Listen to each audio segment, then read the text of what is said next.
Olá, pessoal do sétimo ano. Sejam bem-vindos para mais uma aula de história. E hoje nós vamos dar continuidade aí no nosso assunto que se trata aí da chegada dos europeus na América, não é?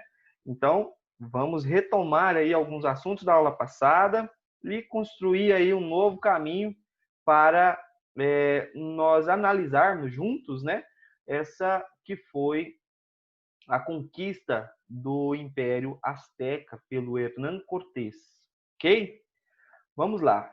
Bem, nas aulas passadas, né, na nossa última aula, nós problematizamos alguns assuntos, alguns temas, né, em relação ao olhar que o europeu vai dirigir em direção ao nativo. Como é que os europeus vão se comportar perante os nativos, como eles vão concebê-los, né? E nós é, observamos, né, que o primeiro contato, né, com aquilo que é diferente, que é estranho, é justamente o estranhamento, né?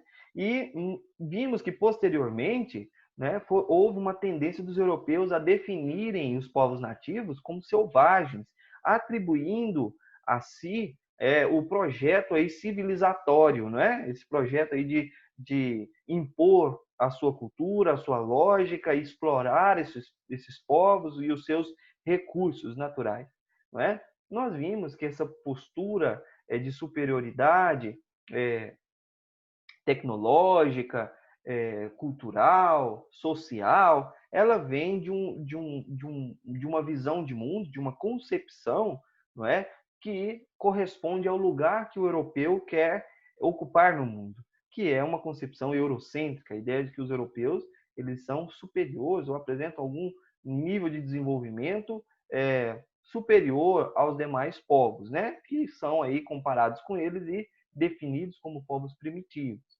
E é assim que os europeus vão se comportar perante essas populações nativas, não é? Nós vimos aí que logo no início, né, o Colombo já identificou que havia muitas riquezas naturais, não é? Minérios, e que esses recursos poderiam ser explorados, não é? Além da diversidade natural, não é? Que foi também muito explorada, como, por exemplo, as plantas, as espécies de animais, né? E também gêneros alimentícios que passaram a fazer parte da alimentação dos europeus e comercializados a altíssimos custos, como, por exemplo, mandioca, milho, a batata, tomate. Então, nós vimos que esses processos, né, esse processo de contato, não é, ele foi aos poucos, né, os europeus foram identificando alguns recursos, né, para explorar e o conhecimento desse novo território se deu através de expedições, mas expedições que foram fomentadas em busca de riquezas, não é? A imagem ao lado representa muito bem diversos prismas, diversas janelas pelas quais é possível perceber diferentes formas de contato entre os europeus e as populações nativas. Como, por exemplo, lá no fundo, nós temos aqui alguns assustados, fugindo, aqui outros já estão trazendo presentes e riquezas, né? E outros já um processo de aculturação, aqui enquanto os europeus estão fixando a cruz, que representa aí o catolicismo. Então, esse processo aí pode ser visto de diversas formas. Isso vai depender do período da expedição e o povo com o qual os europeus entrarão em contato. Ok? Então, portanto, não podemos generalizar o processo de colonização como um processo, uma coisa só, linear, não é? Mas analisar as particularidades de cada contato, de cada expedição em que os europeus estiveram aí em contato com as populações nativas.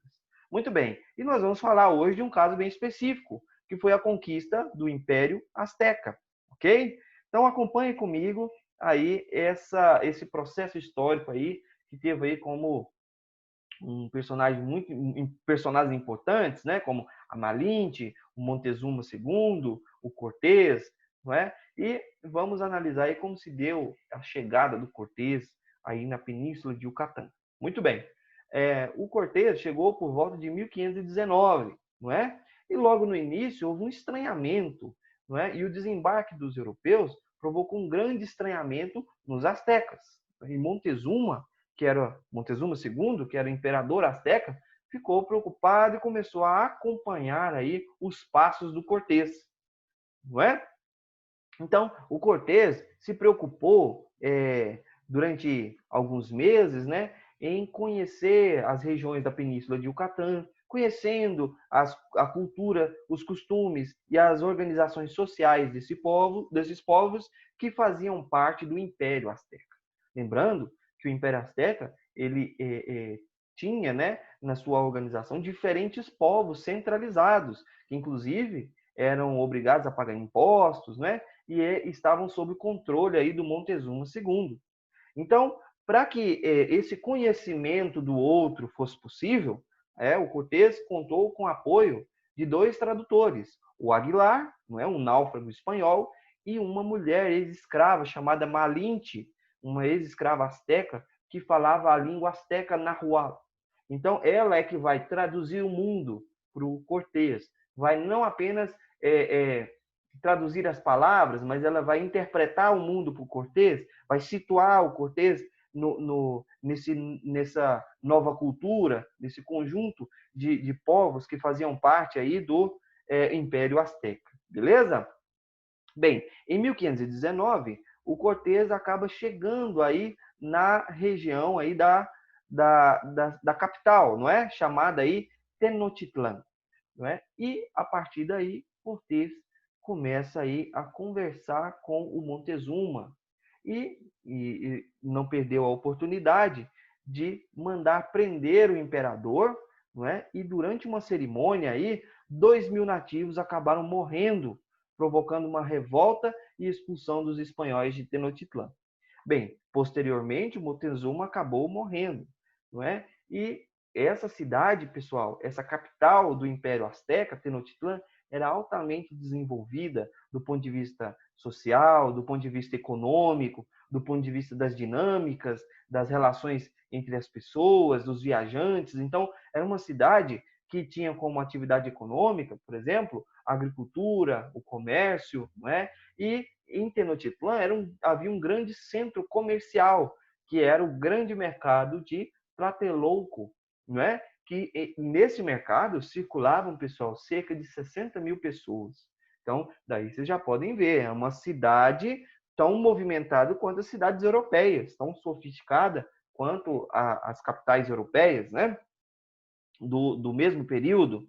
Então, muitos produtos circulavam, como objetos feitos de ouro e prata, pedras preciosas, o cacau, não é? Mel, sal, né? E objetos feitos de algodão, tapetes, produtos artesanais. E boa parte desses produtos eles eram utilizados como pagamento de impostos, ok?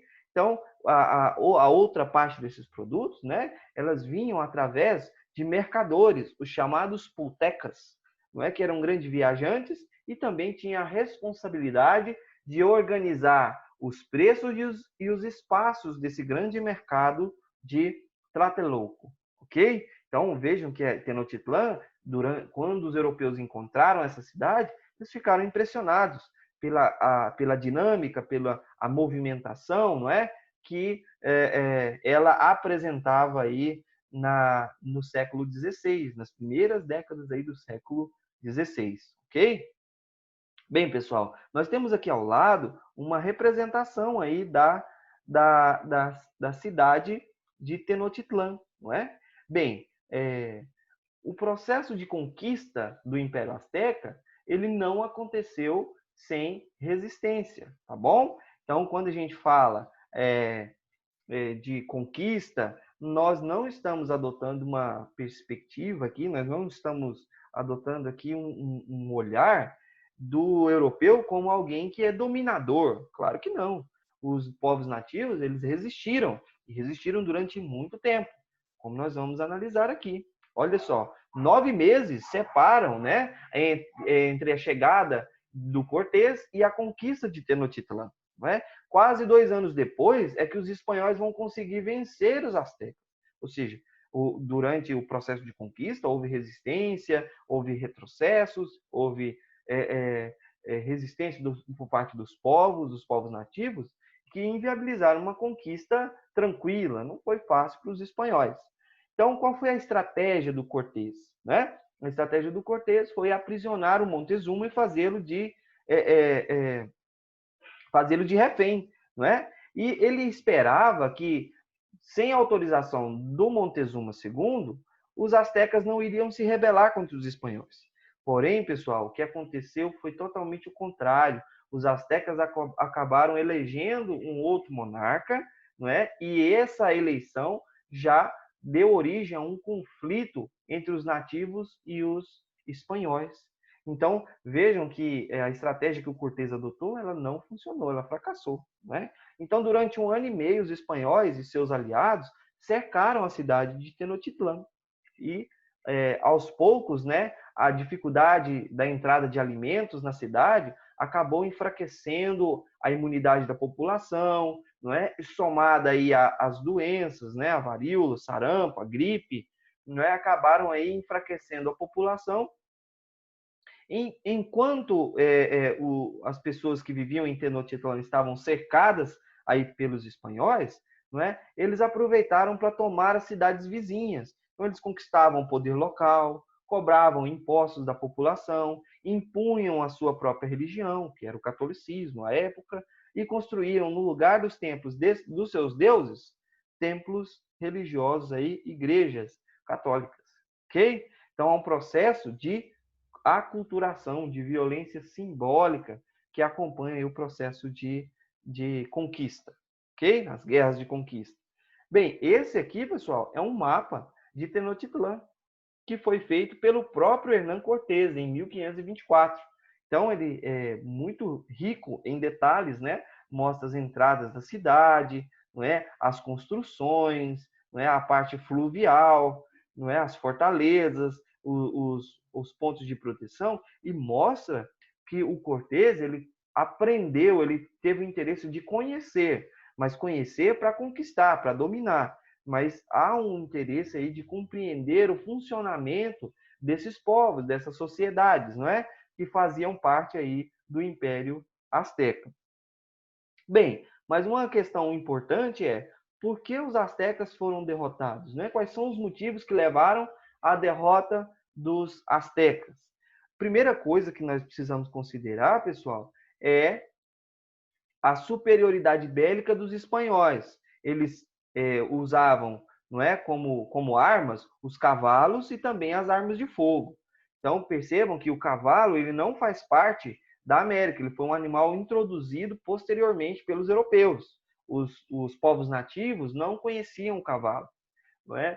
E também as alianças com povos locais. Os astecas eles tinham muitos inimigos, porque para formar o império eles tiveram que dominar outros povos. Então, os europeus se aproveitaram dessa ocasião e acabaram aí se aliando com povos nativos contra os astecas. Então, esse foi um fator também muito importante. E o terceiro fator, né, que a gente poderia considerar aí, são as doenças contagiosas, como a gripe, o sarampo e a varíola, né, que dizimaram populações inteiras.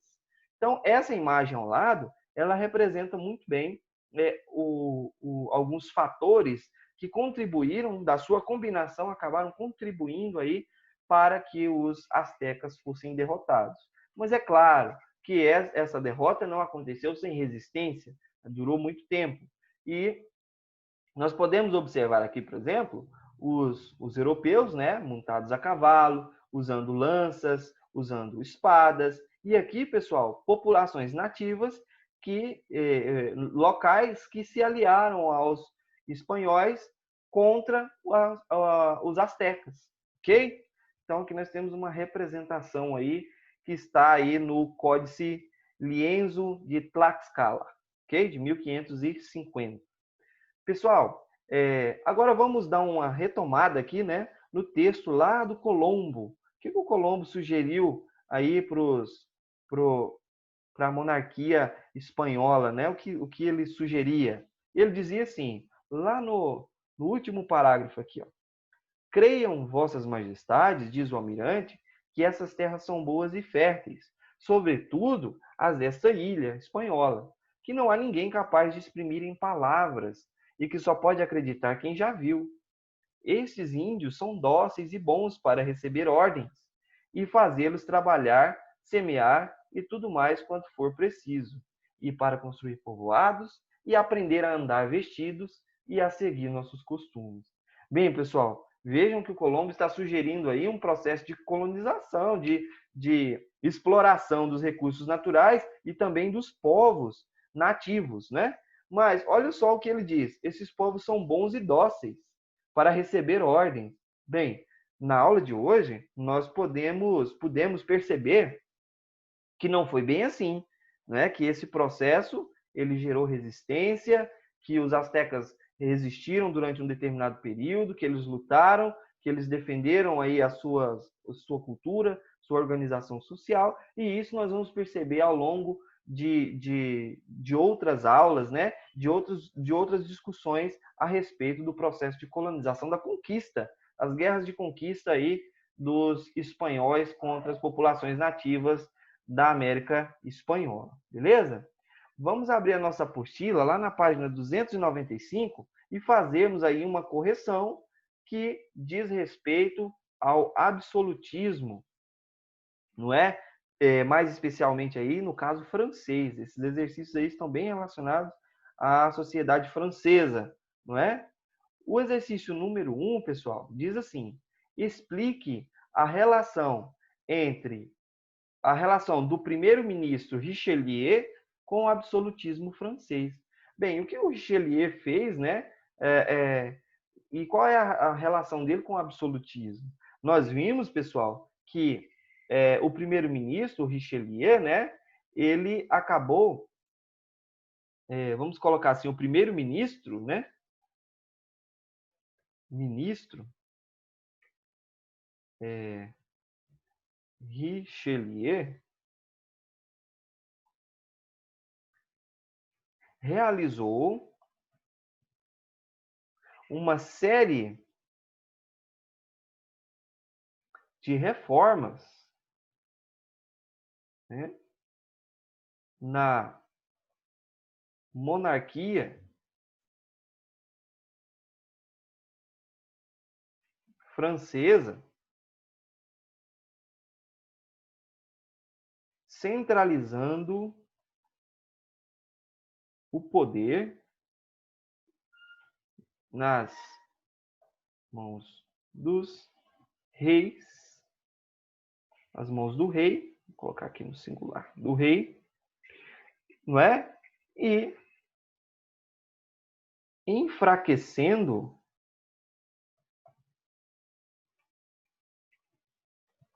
o poder da nobreza, não é?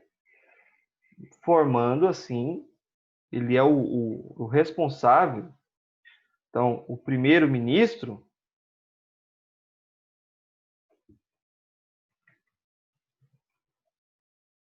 é o responsável,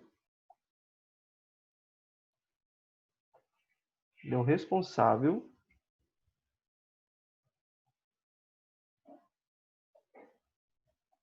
por, não é, concentrar pelas reformas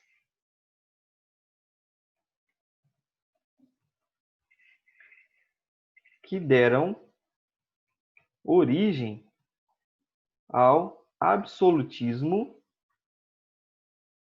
francês. Coloca dessa forma, não é? O primeiro-ministro Richelieu realizou uma série de reformas na monarquia francesa, centralizando o poder nas mãos do rei e enfraquecendo o poder da nobreza.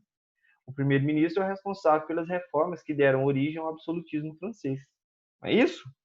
Vamos à questão número 2. Complete a frase abaixo, marcando X na alternativa correta. A Guerra dos 100 Anos foi uma batalha entre franceses e ingleses que disputaram o trono inglês por mais de 100 anos? Claro que não, né, pessoal? Então vamos lá.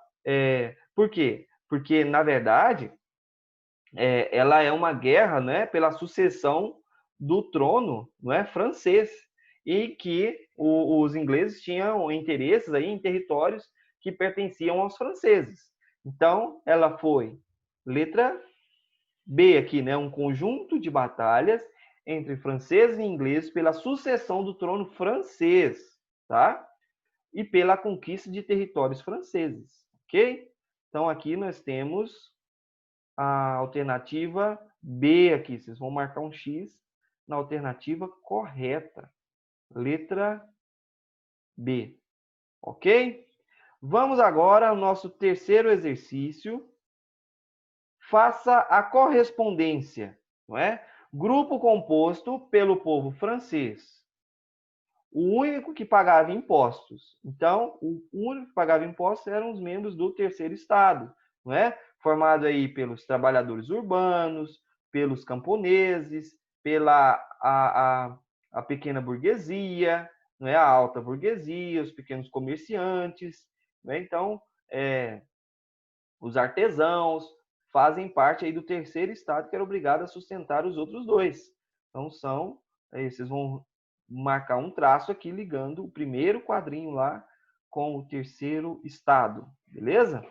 Grupo composto pelo alto clero, cardeais, bispos, abades, católicos e baixo clero, padres e monges. Bem, pessoal, esse grupo aí, ele é o grupo do primeiro estado, não é isso? Então, o primeiro estado aí é formado pelo clero, pelo alto e o baixo clero.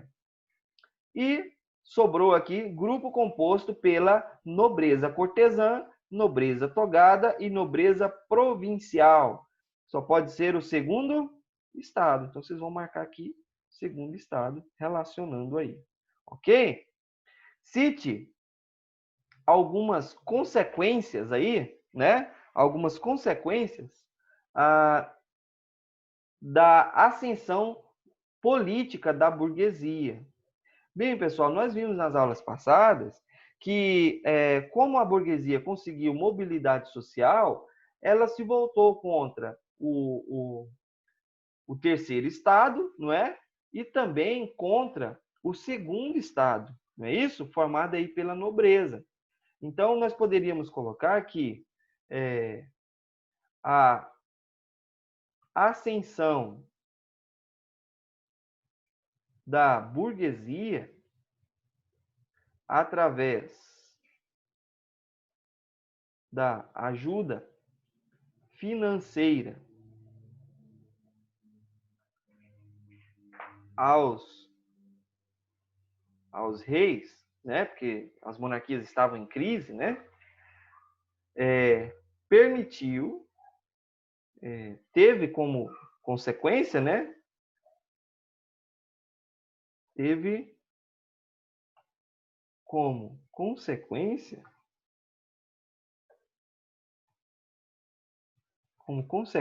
né? Nós temos como consequência aí a burguesia se voltando, né? Como consequência, a compra, vamos colocar assim, a compra de títulos de nobreza, não é? Eles comparam títulos de nobreza, ajuda financeira, compra de títulos de nobreza, não é? Fortalecendo economicamente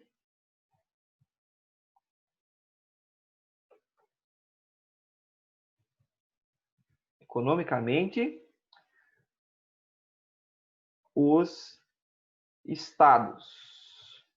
O estado, vamos colocar no singular. O estado. Com efeito, né? Como consequência, com efeito, não é? A burguesia se voltou, ou voltou-se, vou colocar assim, voltou-se contra o terceiro estado, que é formado aí pelos, vamos colocar aqui, pelos trabalhadores, né? De um modo geral, e voltou-se contra o terceiro estado e o segundo estado. Por que ela se voltou contra o terceiro estado? Porque ela queria proteger sua posição social aí, né? E por que ela se voltou contra os nobres? Porque ela queria, além de proteger sua posição social, conquistar um prestígio maior. Prestígio esse que quem tinha eram os nobres, por causa da sua origem cavalheiresca, não é? Por causa de todo o legado histórico que os nobres tinham, por causa das relações sanguíneas, por causa dos títulos que eles possuíam, e assim por diante. Ok? Bem, pessoal, a ascensão da burguesia se deu, vamos corrigir aqui, a ascensão da burguesia se deu através da ajuda financeira aos reis, não é? E teve como consequência, vamos colocar um ponto aqui, teve como consequência a compra de títulos, né, de nobreza, fortalecendo economicamente o Estado. Com efeito, a burguesia voltou-se contra o terceiro estado, que são os trabalhadores, a gente colocou de uma forma bem genérica aqui, e o segundo estado formado aí pela nobreza, não é? Então aqui a gente tem um ponto aqui, beleza? Bem, pessoal, essa aí foi a nossa correção, o nosso exercício, que trata aí do absolutismo dos estados europeus, ok? Na próxima aula nós daremos continuidade aí ao processo de conquista, às lutas de conquista entre os espanhóis e o Império Inca, tá bom? Então, essa foi a nossa correção, beleza? Um forte abraço para vocês, continuem aí firmes nos estudos e até a nossa próxima aula. Tchau, tchau.